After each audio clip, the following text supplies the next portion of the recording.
to NMP Talk Show, where we delve into the depths of mental health wellness with compassion, understanding, and expertise. Our goal is to provide a safe space for open conversations about mental health, destigmatize the issues surrounding it, and offer insights and resources to support your journey towards a healthier mind and soul.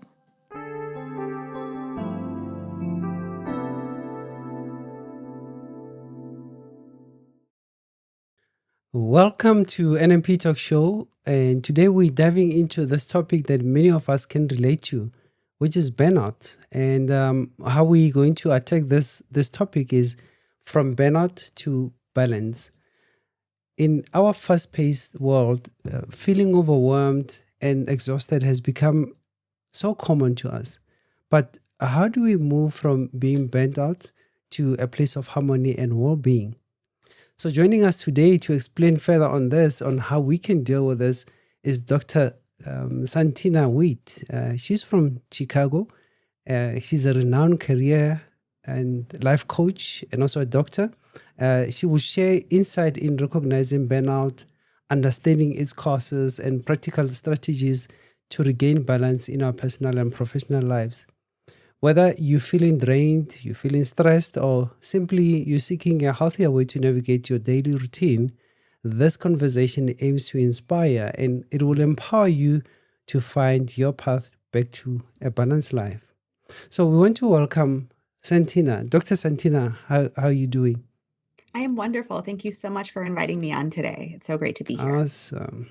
We are happy to have you on our show this evening. Well, it's the evening in South Africa and midday in Chicago. Mm-hmm. Nice. Glad we could make the time work out. Oh, yeah. I was hoping that works for us. So, Dr. Santina, just tell us a little bit about yourself, so that we can get our audience, get to know you a little better before we jump into our topic. Sure. So I am by training a family physician. In some other parts of the world, we don't have family physicians. We're known as general practitioners in other places.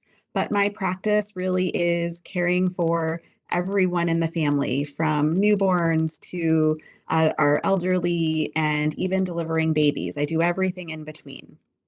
And Wow. what I do for most of my job is actually train other physicians to be family physicians. So in the US, after you finish medical school, you go through several years of supervised training while you're already a physician. And so for family medicine, that's 3 years. And so I direct a program where I help others get to be the best family physician that they can be.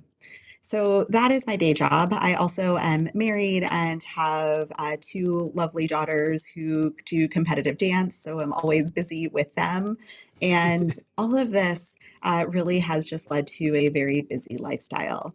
And as I'm sure we will get to, I myself experienced burnout and overwhelm. And in the process of coming out of that, found that there were really some things that could help and wanted to be able to support others in doing that as well. And so also became trained to be a career and life coach. And so I help support other people through finding that joy in their work and the ability to find balance between their home and work lives. Well, I think you're the best person to talk about this topic, how to find balance, because you've explained a lot of responsibilities that you have. I mean, having to be a midwife. Did I get that right? I have delivered babies, absolutely, yes. Delivered but that's babies, just part of being a family being a physician. Mm-hmm. Yeah. I mean, that's a lot. Helping bringing life to earth. Yes. It's quite it's something else. And also now you training and doing all of this. So we're looking forward to getting to know you better, and especially how we can cope with burnout, since you also were in that state and now obviously you're out of it. So the tips, I think my audience will be looking forward to it. Let's jump into our conversation now. What are common signs and symptoms of burnout that medical professionals should be vigilant about in themselves? And so there are so many signs, and some of these things that I'm going to share are not just medical professionals. Many people experience burnout, unfortunately. But the things that I really look at are do you not care anymore? Are the things that you're doing, whether it's at work, whether it's at home, do you not feel quite as engaged as you used to? Do you not feel the effort to go do those things? Not just I'm waking up on Monday morning and I'm tired and don't really feel like going to work, but I wake up that way every single day and I'm really, really dreading it the night before. Even if it's something that you used to love doing, that is often a sign. Mm. Also, sometimes people have physical signs. Maybe they feel like they're not sleeping quite as well. Maybe they're feeling their stress in their bodies. I will say I'm somebody that always holds it in my shoulders or in the back of my neck or gets headaches. You can have real physical signs that are keys to this. You also might find that you're not quite the same person that you used to be. Maybe you're a little bit irritable and it's easier to get in an argument with you than it used to have been. All of these can be signs of several things, but are all often signs of burnout as well. And so if you know that you're doing everything that you can to take care of yourself, but you still feel these things, then it is a reason to really think about, could this be burnout? Sure. I like the point that you mentioned there. Um, you'll be somebody usually you would not get into an argument with, Hmm. but at this time now, it's a touchy feeling. Yeah, we're walking on eggs around you. So Yes. yeah. Uh, this is like a reflection on ourselves. We're looking ourselves in the mirror on how we can identify it. And that is such an important thing. I think that that Mm, is so key. So many of us don't really want to reflect on ourselves. It feels difficult to yeah. do that sometimes. And it is really key on this journey to take the time to stop and reflect on, how am I feeling? How am I interacting with other people? How am I showing up? And I used to not want to do that, but Mm, now that I can do that, it also gives me a sense of, oh, I need to take a break right now, or oh, I need to work on myself in this way and help prevent ever going back into that burnout. yeah.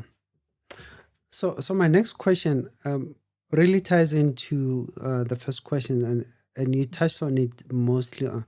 Is Can you share your personal experience? I know you said that at one point you were burnt out. So would you be able to share with us your personal experience or insight on how might one recognize that they're coming out of burnout? Sure. So I would say Mm, it's very easy to identify burnout, but at the same time, it's very easy to miss it. And I will yeah. be honest and say I am one of those people that it probably took too long to recognize in myself. So for me, when I finally realized that I was really there, it had been after I had spent a year really caring for my sick mom and was dealing with the grief of losing her. And I just wasn't getting better. And I had this feeling that I was supposed to be tired all of the time. I was supposed to feel like I shouldn't have energy to do anything, because I'm in a field where you really are supposed to work really hard every day when you show up, and you're supposed to be a perfectionist. And those things can all be true, but it doesn't mean that you should feel horrible with it. And I realized that I was feeling horrible. And I realized that I wasn't showing up as my best self for my girls, and I wasn't showing up as my best self for my husband. I wasn't showing up as my best self for anyone. And so when I reached the point that I realized that I didn't want to do the things that I enjoyed anymore, that I didn't want to have fun with my kids, that I wasn't finding the joy out of the patient interactions that I was having, when I realized that I was really dreading going to work every day, those were all the signs that I realized that I needed to make a change. I was still doing things, I was still completing tasks, but it just wasn't the same and it wasn't providing the same sort of fulfillment that it used to, even with those things that I really knew that I loved. And Mm, so I would share that with others. I would say, watch for those changes. Watch for the things that you know are still meaningful to you, but aren't bringing the same joy. Watch for those physical symptoms that are coming out. watch for people responding to you differently. I think that that was the hardest part when I watched Yeah. like my children be nervous about approaching me at certain points with certain things. And it shouldn't have mattered what they were bringing to me. Some of that is just Mm. kids growing up, but some of that also was me showing up differently. And I had to recognize that that needed to change. And that really was what it took for me to acknowledge that I was in burnout and not just feeling tired. And Mm. once I made that realization, it was so much easier to take the steps that I needed to move forward. Ooh, yeah. That must have taken a long time, right? It took much longer than I would like Mm. to. I wish that I would have realized it sooner. And Mm. it was unfortunately it was part of the pandemic, and so some of that Mm. was everybody was tired. All Yeah. healthcare professionals were working more hours than they were used to. I wasn't taking vacations because I couldn't, and I was always worried that what if I got sick? I needed to hold on to time, so that there were things that I was doing to myself that I was um, just sort of writing away, oh, this is how it's supposed to be. This is to be expected. But it really changed when I looked at how I was interacting with my family and really was able to take stock of that. And once I took stock of that, I was able to move forward and make those changes. Yeah. You know, for some of us who are not professionals, especially medical professionals, during COVID and with the tight lockdown, we were excited. Like, oh, Mhm. we're getting free holiday. You know, through the first 3 weeks were like, exciting. You know, you can sleep anytime, you can wake up any time of the day. You have nothing to do. And then 3 weeks later, I'm like, no, man, I can't. I need to go out. But Right. I really felt for medical professionals or essential workers because they had to be there in the forefront. And like you were saying, you were not able to take a vacation. That could be very stressful for one, and it touches on a lot of things: your mental health, your moods, Mhm. and how you interact with your family. Things just start dwindling down. So we appreciate that you found a turning point Mhm. to come back from there. Now, now that you were successful in doing that, how can medical professionals reconnect with their purpose and especially their passion after they have experienced burnout or chaos in their career? So I think this is something that we all have to do a little bit differently. But the first step really is to ask yourself, what is your purpose? And the reason that I say start there is because you may have started your career or your life thinking that your purpose was one thing, but our life changes and our perspective changes. And so I highly recommend that everyone sit down and evaluate their purpose at least every couple of years, almost treating themselves like a company might in reevaluating its mission statement and strategic plan. I actually have my own mission statement that I have hanging up over my desk in my home office because it helps remind me of what it is that I'm really going forward for, not only at Mhm. work, but in life, and hoping that those things align to the best that they can. So for me, the first step Yeah. is really to be true with yourself about what is your purpose, not what other people tell you your purpose is supposed to be, not what your parent told you, not what your mentor told you, but really what is that thing in your gut that is there for you, and to make sure that you agree with that.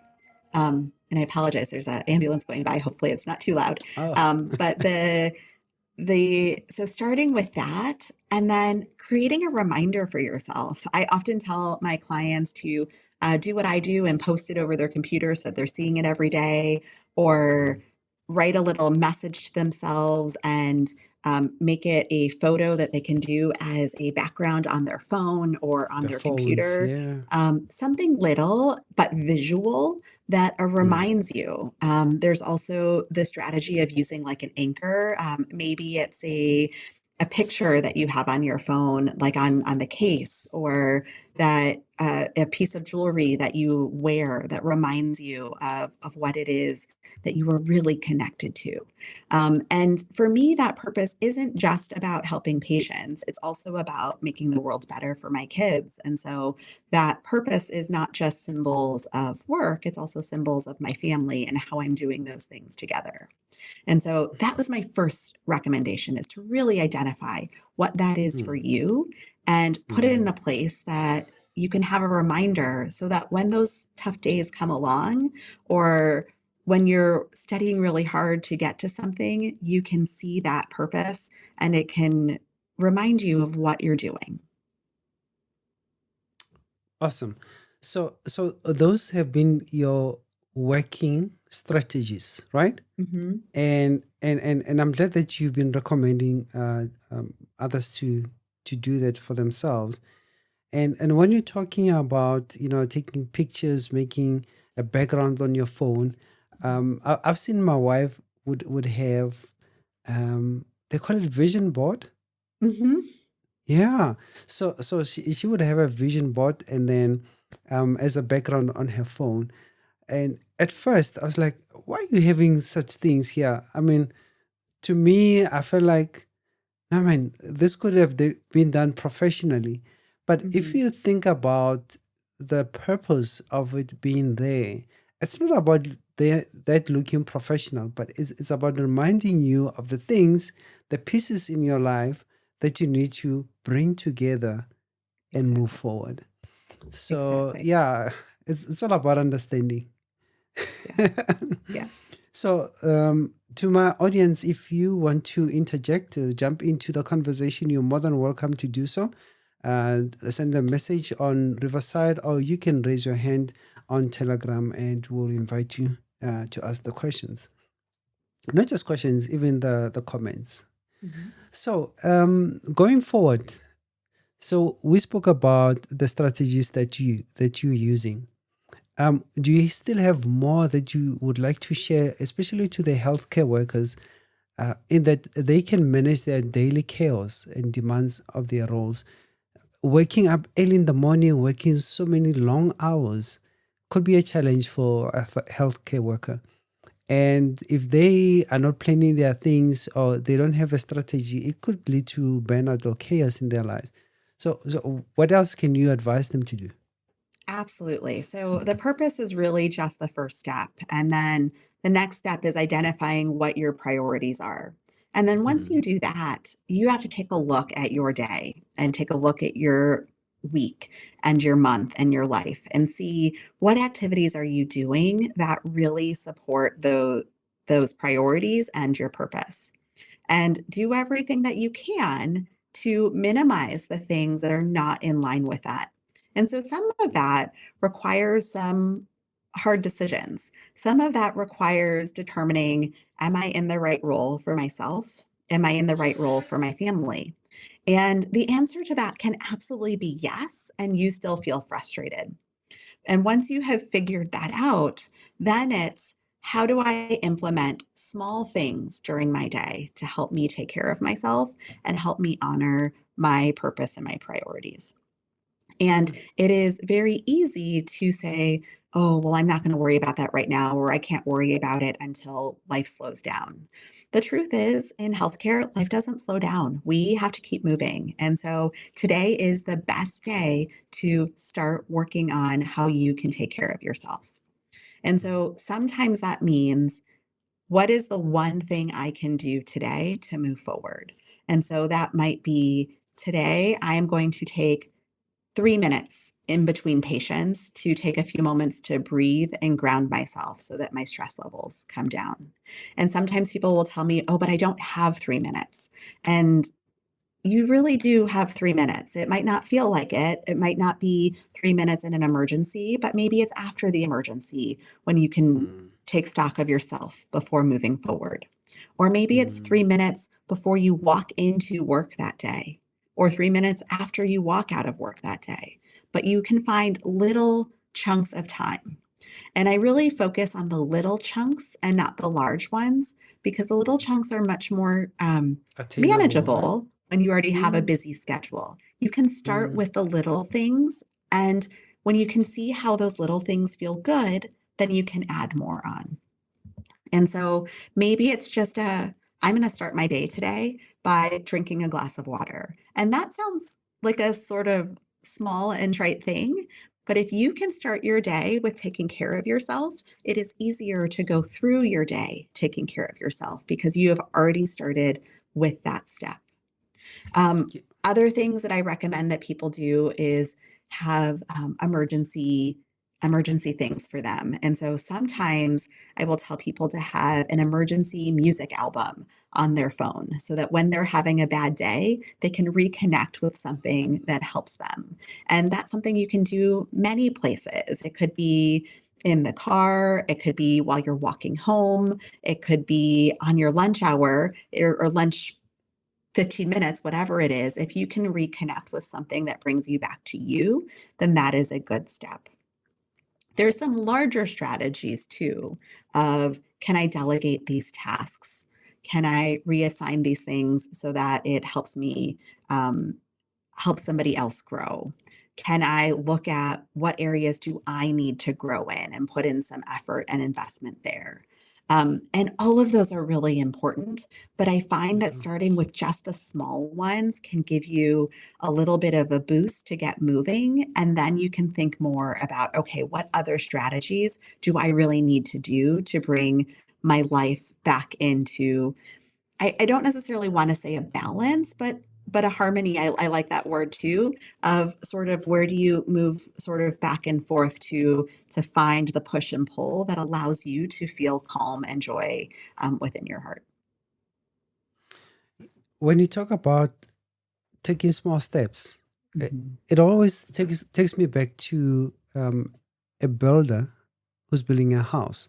Yes. You know, I don't know much about America, but here in South Africa, majority of our building are bricks and mortar.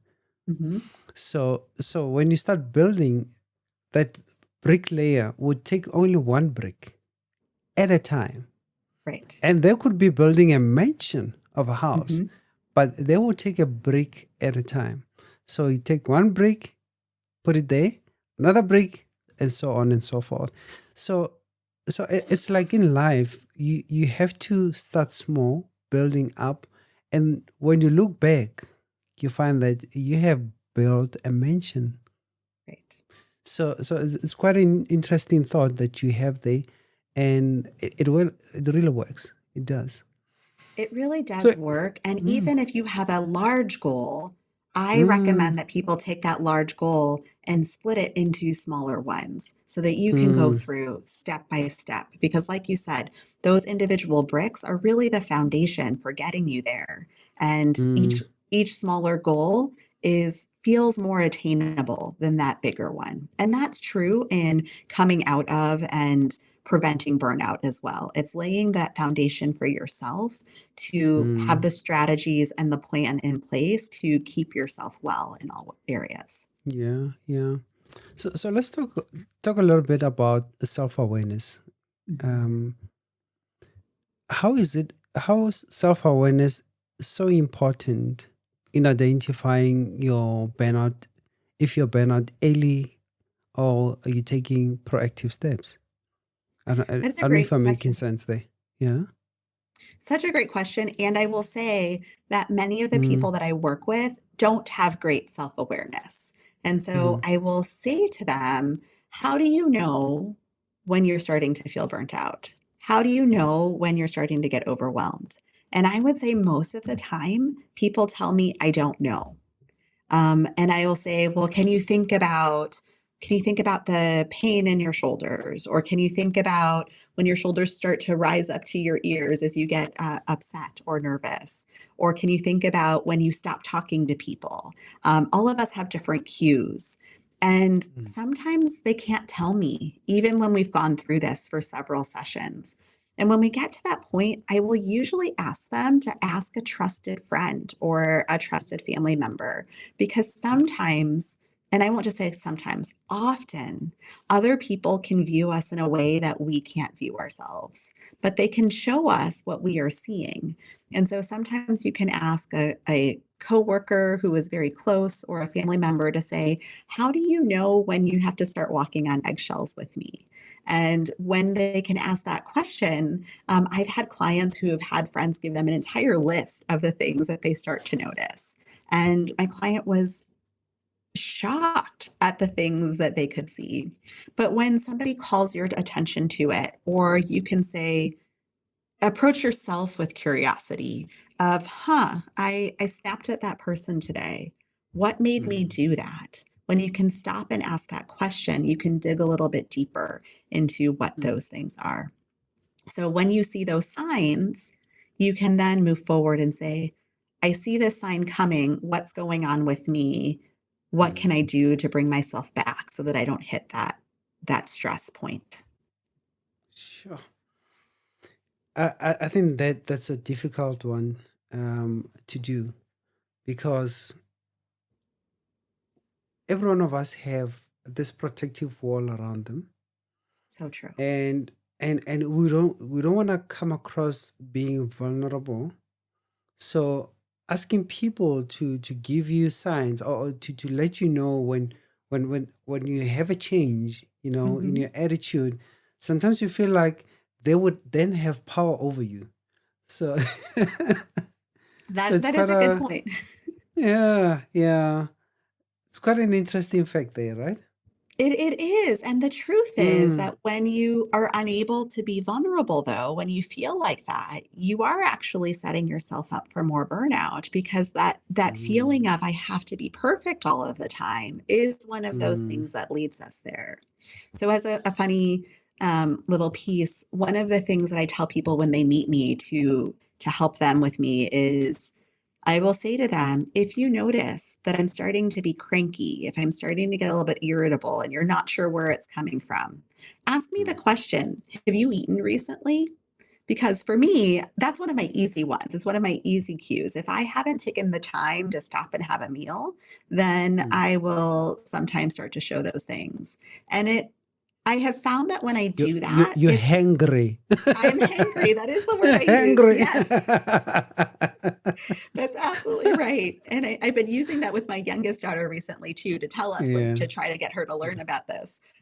But when yeah. I provide that cue, I sometimes find that when I've given them the permission to tell me something about me being hangry, that they're able to Mm, be curious with me of, oh, what's going on? You seem a little bit different today. And it doesn't mm, come off in a negative way, but by me providing that vulnerability, it allows them to also be vulnerable with me. They feel like that's okay.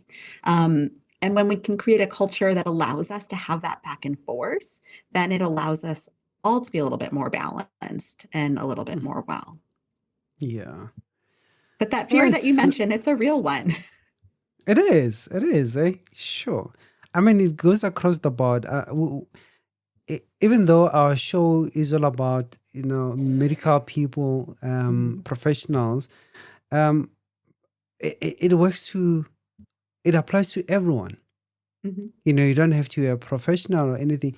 We go through a lot as Yes. humankind. So we do really need to stop sometimes, recalculate, pause, reflect, and to see if where we're going, it's not towards our burnout, but to our success. Mhm, Now, let's see this now. You are working full time. mhm. You're a professional, medical professional. I don't know about medical professional. Do you ever take your work home I as a do, doctor? but I do it as a choice. I know that's Do you not for everyone, but it works for me. do you take your patients home? I don't take my patients home, No, but no, I know, because I know. No, I'm just because pulling of your my leg. role, I get to teach from home. Yeah, Yes. yeah. Because now I'm thinking about those that are not medical professionals. Hmm. They do office work, Yes. managerial levels. So they would normally take work from home, You know, when Yes. you get to a career, into a job, and you say, "No, I'm a hard worker. You know, I excel myself. You know, I push myself." And when that happens, now you have to work 8 hours, even more, Mhm. in the office, and you come back home, you work throughout the night just because you have to get those deadlines. So that also could lead to burnout. Now, my question to you: what role does setting boundaries between work and home um, play in recovering from burnout? I think that's a great question. And I will tell you, I am not the person that is ever going to say, never work at home. I'm going Mm, to tell you, figure out what works for you. So, for mm, example, I think it's a benefit for me that I can work from home because that means that I have the flexibility to sometimes be at life events that I think are important. So, mm, for example, I've mentioned that I have two daughters. If they have an event that I need to be there for, and I can finish my work later, then for me, that's a priority. And I don't feel burnt out from that because I have the flexibility to make that happen. That nice. being said, I do things like I turn off my responses at a certain point. I actually put in the digital boundaries so that I don't get disturbed after a certain time. Or I actually will set it up when I'm sending out messages that some of the email systems let you only have it delivered after a certain time so that I'm not interrupting Yeah, others. yeah, yeah. I do also put blocks on my calendar that say you can only schedule meetings with me during this time. And if you need something else, then you have to message me directly. So there are ways that you can still protect it that allow you to do your flexibility. I Mm, also mm, think that it is a myth to think that working more hours means you're going to get more done. Sometimes I actually find that I work fewer hours, and because I am well rested or because I'm able to spend some of that time not just pounding away on the keyboard, I'm able to be thoughtful and more creative. And then when I sit down and do my work, I am much more effective and effective, yeah. efficient at getting things done. And so switching, it's a mindset shift, but switching your mindset about how many hours do I need to be doing this? And then also we were talking a little bit about that shell also comes with being perfect too. And so how perfect do things need to be? The truth is 20% of your effort does 80% of the work. And so, how much time we spend on those extra things, if you put in another 80% of work for just the 20% that's left, then you are overworking yourself. Mm, And it sounds a little bit backwards, but we get most of that work done really quickly. And then we spend this other time tweaking and trying to perfect. And sometimes that doesn't need to be there. Sometimes that extra tweaking and trying to perfect just makes us turn the thing in later or spend extra hours on it so that we're not sleeping. So, again, this requires that reflection of how much extra am I actually doing? Am I actually causing myself to work more hours without much benefit? And it just requires being honest with yourself and knowing that when you're tired, when you haven't slept, you're not going to do as good of a job and you might make more mistakes. And so, is exactly. that better than putting a hard stop on the amount of hours that you're going to put in? We each have to decide Yeah. that for ourselves, but you Mm. really can think through, how do I work the best? What do I do to help protect your burnout in just about any profession that you have? Yeah, you're talking about making that decision on your own. Mhm. But we have to agree that we still have these elements, you Mhm. know, that we are accountable to. For Yep. instance, you have colleagues, you have supervisors, you Yep. know, that need your attention. Yep. You're a PA, and your boss calls you in the awkward hours, you know, of the night, Mhm. demanding that you do something for him, book a flight or something like that. Mhm. That reminds me of what is that movie now? the brother. What? Yeah, I'll just remember it.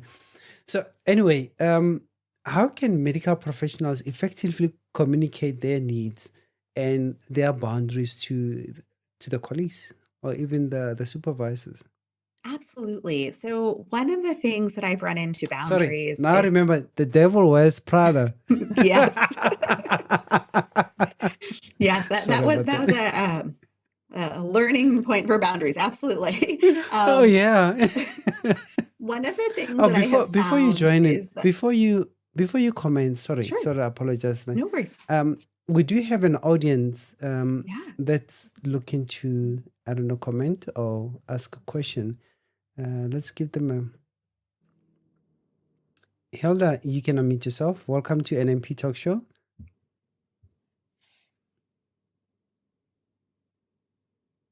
Are you able to unmute yourself, Hilda?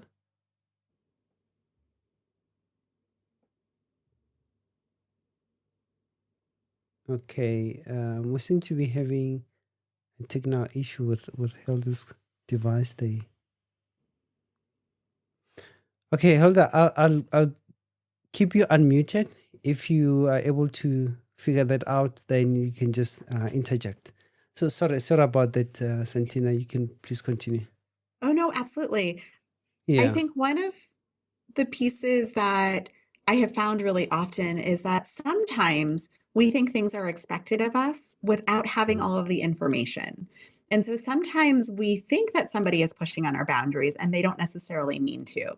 So, for mm, example, if your supervisor calls and says, I need this thing done, if you don't ever ask the question of when do you need it done by, are there yeah. other resources that can help me? Then you might Mm, think that they mean, oh, it needs to be done by tomorrow when you stay up all night getting that thing done. And so the first step for assessing our boundaries really is having an understanding of what the request is. So I would say that's okay. number one. Understanding. And Okay. and then the next is being honest about your own capacity. So if they say, I do need that by tomorrow, then you can say to them, okay, that's fine. What other thing would you like me to not prioritize to get this done?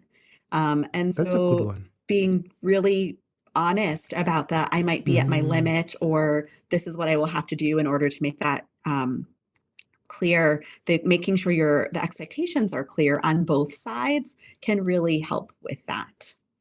And then the third is if you don't think you're actually going to be able to get it done, to say, are there other resources that can help me so that you get some help?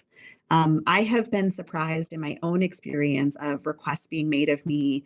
And I was able to say, I don't think I can get this done unless I get this sort of support. And they were happy to mm, provide it, but wouldn't have brought it mm. up had I not answered it or asked for it.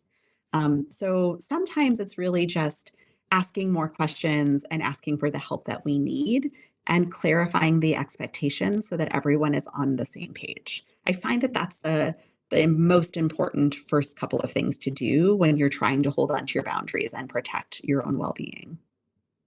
I think that's a clever way of approach that you just related there, because if I'm a supervisor or I'm your manager and I'm instructing you to do something, sometimes I don't think that I have given you other work as well, you know, Mhm. and my concentration or my focus is on this thing that I'm requiring you to do now, and forgetting that the whole day I've been focusing on other things that they were required, as urgent as this thing now. So those questions that you've been asking, they really are helpful, and I think majority of us do not get to ask those questions, and then we just say, okay, we'll get it done, and then we Right. don't even sleep. Yeah, sure. Thanks for that. Very, very insightful. And then So, also as a mm, supervisor, I want to help my team. I want them to be mm, successful. So mm, it helps on both ends. So if my team members say to me, I'm not sure when you need this by, can you provide some more guidance? I'm always happy to do that because I don't always yeah, realize that I haven't given them enough information. yeah, yeah. Hmm.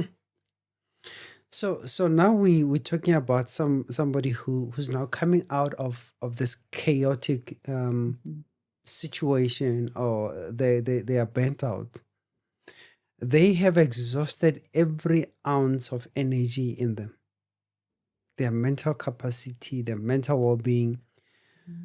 So do you have ways that you can recommend on in rebuilding the resilience and the mental wellness after that period of time, that So period of first, intense stress? Yeah.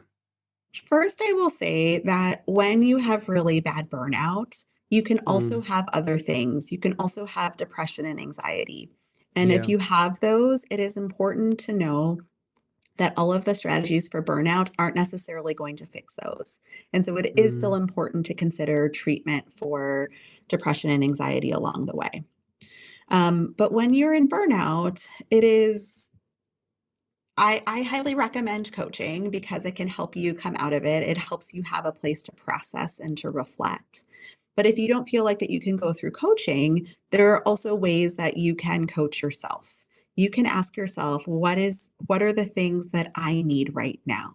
And really, like I said, starting with your purpose is the first step. What is it that you're working for? What are the priorities that you have? Sometimes they don't completely align, and you have to figure out your best of what is going to align.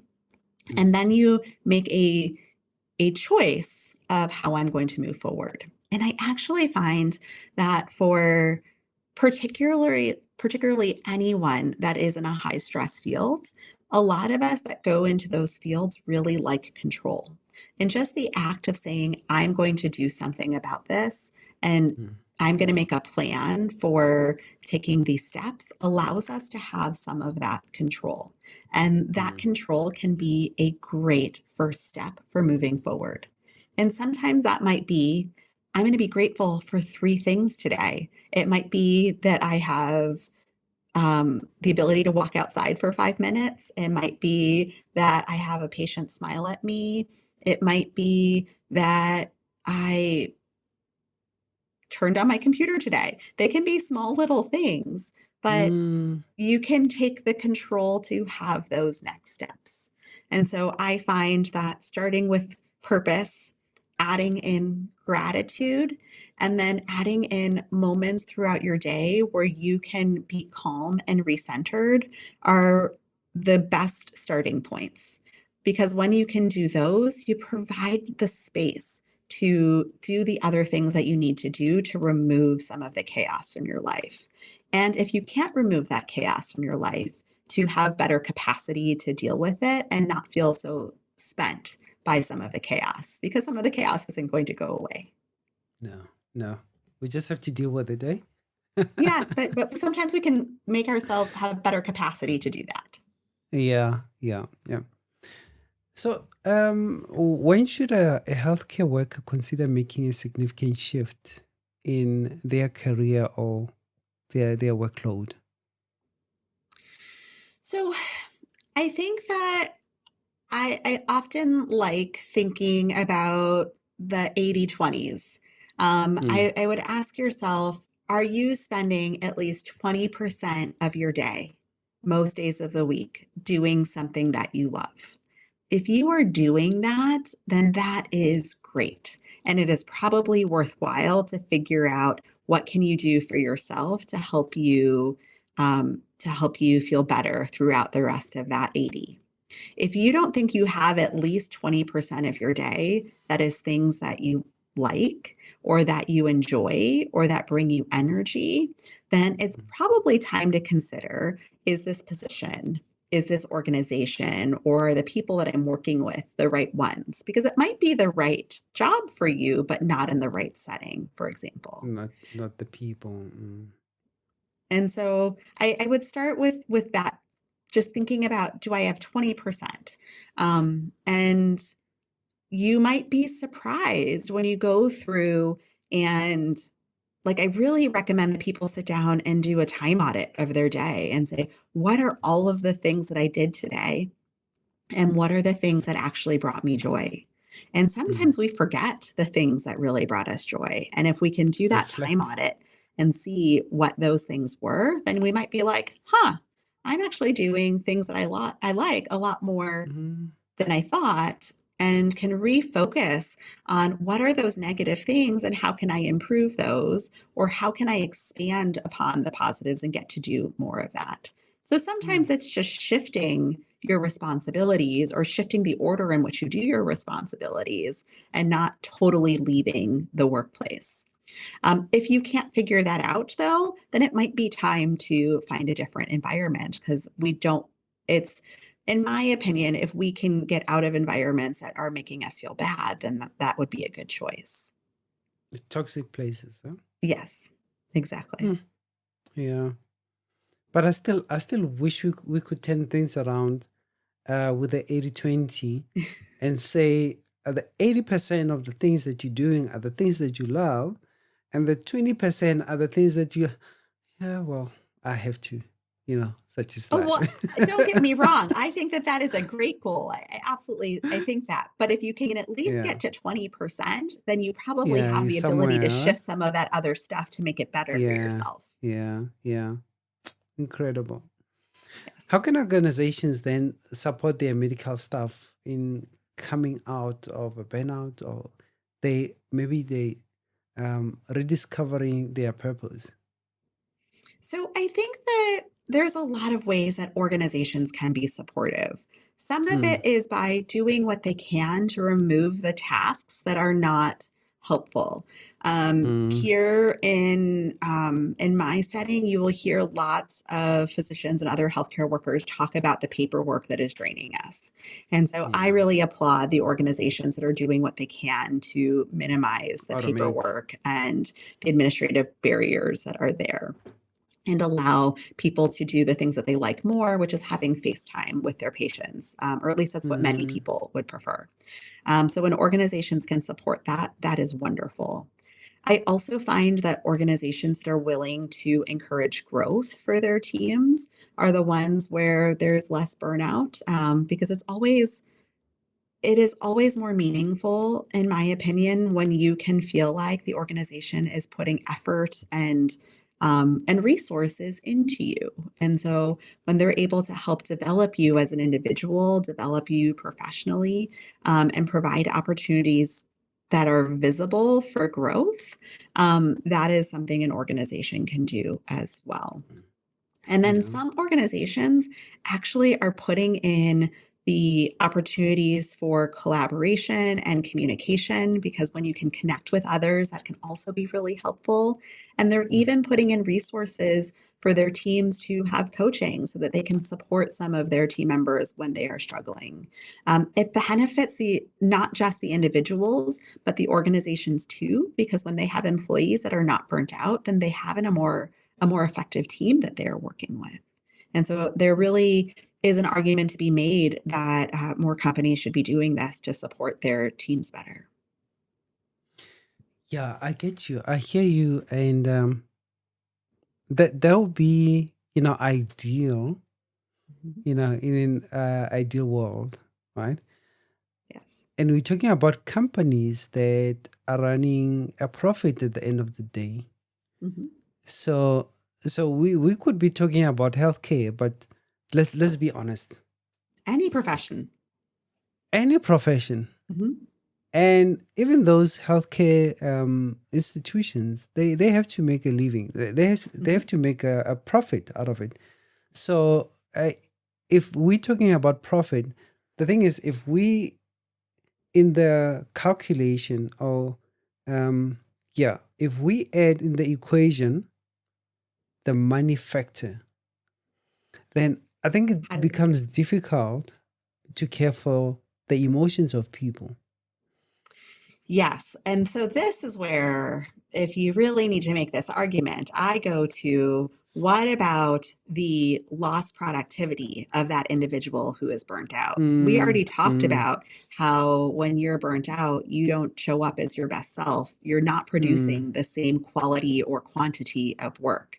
So it yeah. actually behooves companies to have workers that have better well being so that they can produce better outcomes. So that's one. There's also a cost to individuals being burnt out and potentially taking off more time because they need More more sick time. days or Mm, leaving the organization altogether. And then the company has to do hiring all over again.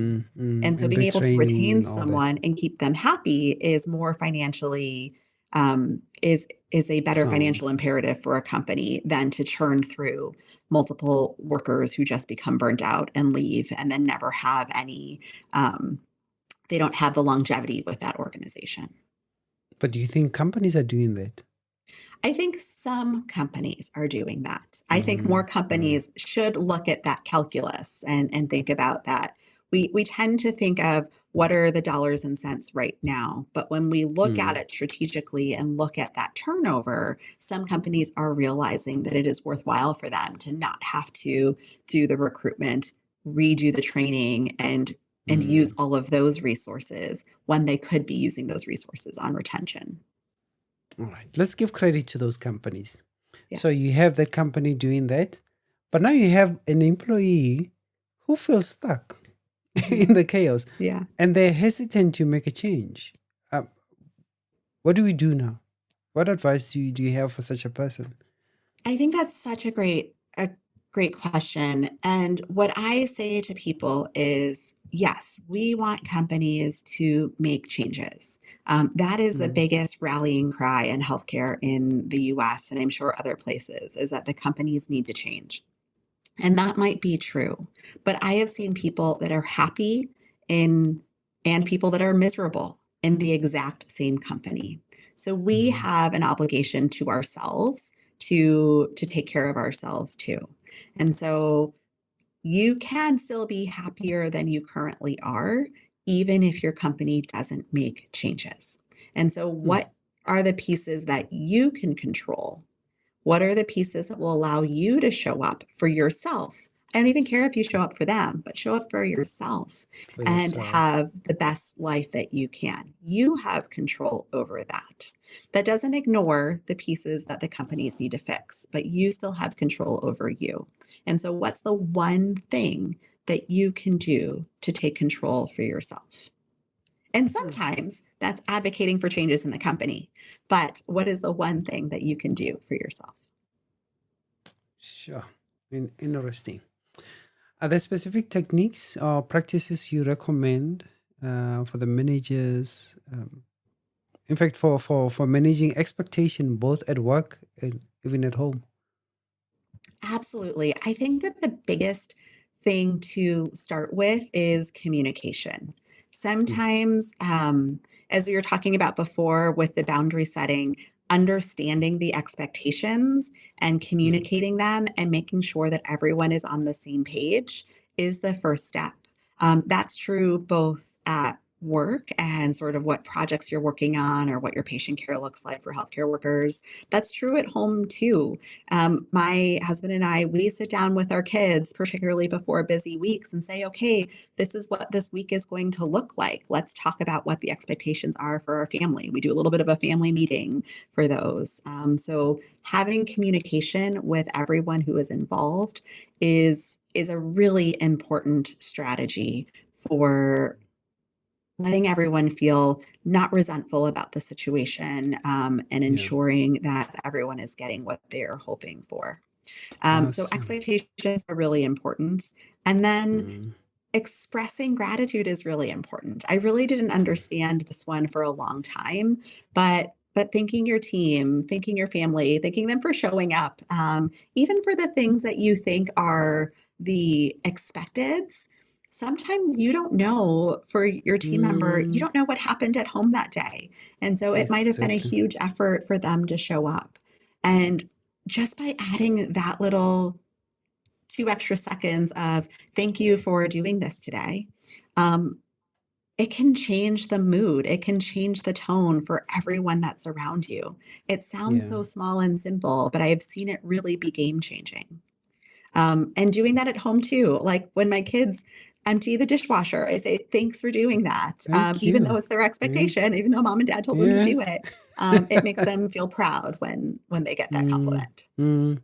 No, every one of us appreciates being commended, you know. Mhm. It's like a fueling force, you know, Right. behind anything that a person can do. So looking ahead, what cultural or systematic changes needed in the healthcare industry to better support professional mental health and career longevity? So I think that there's so many changes that need to be made. I am not the most optimistic about some of them happening right now, but I think Mm, that we need to shift culture to be a little bit less perfectionist. That doesn't mean that yeah. we're not encouraging folks to show up for their best selves and to do their best things, but we have to have the culture be one that acknowledges that it is normal and human for us to make mistakes and to be able to ask for help when we are in difficult situations. A lot Mm, of the burnout and frustration that I see is because of that wall that people put up because they're supposed to be perfect and they're not supposed to ask for help. But when we can do that, when we can lean on each other, it really just shifts the culture and allows us to get help when we need it and perform our best, to take time and rest when we need to recover and reset, um, and make recommendations on how things could be better. So even if we could just shift the culture a bit to allow for those mm, things, that would yeah. be, in my opinion, a game changer for Mm, everyone involved, including for patients, because the patients could show up and see this system where people are communicating in a better way. So I mm, think that needs to happen. And then I also think that we need to really work to allow there to be more face to face time and less of the paperwork. And there's lots of ways that that can potentially happen. But I'm hopeful that some of the things that we're potentially seeing with AI can help with that. I'm hopeful that there can be future policies that allow there to be less documentation. But mm. there's different ways that we could decrease the burden of documentation that is not the time that people get to spend with their patients. Yeah, If we could do yeah, those two things, it'd be so meaningful. sure. Santina, or should I say Dr. Santina, thank you so much for that insightful, information that you just imparted with us. It gave us a lot to think about, a lot to really search ourselves. Look at ourselves in the mirror and say, what is happening with me? What has changed? In the last few weeks, Mhm. has my demeanor changed? Has my relationships gotten strained? And for no particular reason. But if that's the case, if we're taking yes to all of those, then we should be doing something about it. So Yep. thank you for imparting all that information to us. Thank you for letting me. I appreciate it. Awesome. We hope that we could have you back again on our show. I would love that. Thank you. Awesome. So thank you all for joining us today on NMP Talk Show. And this has been an insightful discussion on burnout and balance. We've seen how one can move from being burnt out to having a balanced life, mentally and also emotionally, back into their career. And a special thanks to Dr. Santina Wheat. Um, she has shared her expertise, her experience. There's nothing better than, hearing from the horse's mouth. Sorry, I'm not calling you a horse. There's nothing better hearing from the person who has experienced it and giving you advice because it works. So remember, taking small steps towards self care and balance can make a big difference in your life. We hope you are living today feeling inspired and very equipped to prioritize your well being. Stay tuned to more inspiring conversations that we have on a weekly basis. And until next time, take care and find your balance. My name is Neo Morapedi, the host of NMP Talk Show. Signing out.